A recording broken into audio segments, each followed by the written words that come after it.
Bom, e agora a gente vai a Brasília para falar que o governo Lula recolocou o ministro das Relações Institucionais, Alexandre Padilha, na liberação de emendas parlamentares. A medida deve intensificar o desgaste do governo com a Câmara e o presidente da Casa, Arthur Lira, que acusa Padilha de não cumprir acordos firmados com parlamentares. Lira tem criticado a condução da articulação política do governo e a dificuldade no processo de liberação de emendas aos congressistas. Aliados do deputado classificaram a portaria que obriga os ministérios a informarem a secretaria comandada por Padilha a respeito das indicações de emendas parlamentares como uma forma de fortalecer o ministro em um momento de tensão.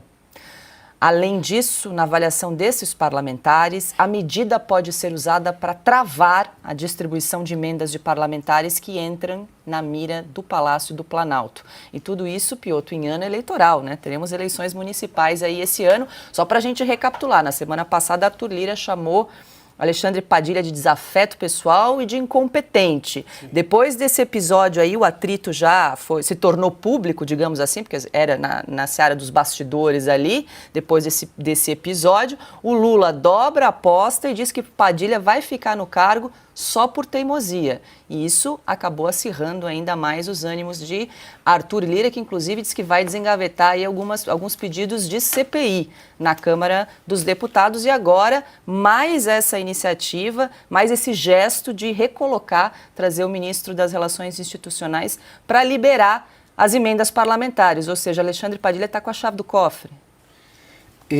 Paula, sabe o que me chama a atenção? Vamos lembrar do Lula na época do impeachment, ou que resultou no impeachment da Dilma Rousseff. O Lula era um Lula negociador, ainda tinha uma preocupação de negociação.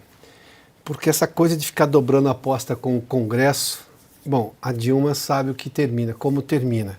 Sem contar, obviamente, a tragédia econômica que estávamos vivendo naquele momento. Que, se a gente olhar para as medidas econômicas do atual governo, endividamento e tudo mais, o governo Lula conseguiu ser pior do que a Dilma no endividamento divulgado recentemente. Pensa bem no que é isso. Mas o que o Lula está fazendo aqui é declaração de guerra. Porque o Padilha, ele inclusive indicou um deputado do próprio PT para ser este ministro, para ser esse negociador do governo com o Congresso Nacional. O Padilha tem problemas dentro do próprio PT, o Silvio fala isso com muita frequência aqui, parlamentares do PT têm esse problema.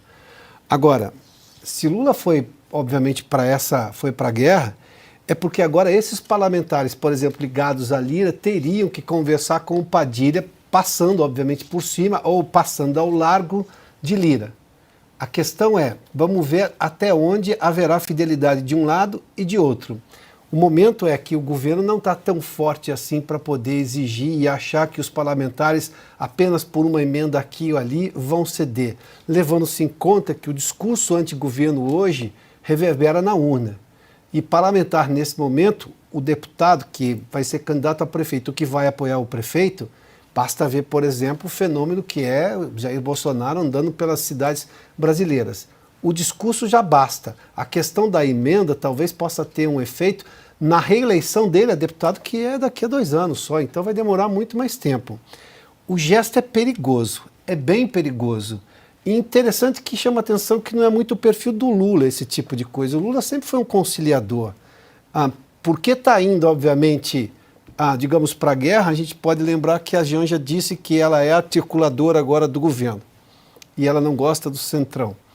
Muito bem. Então, talvez tenha sido uma ideia da primeira-dama. Pode estar na cota da Janja da Silva. O Padilha. Quantos ministros estão na cota da Janja? A gente pode fazer essa conta, né, Piotr? Da saúde está.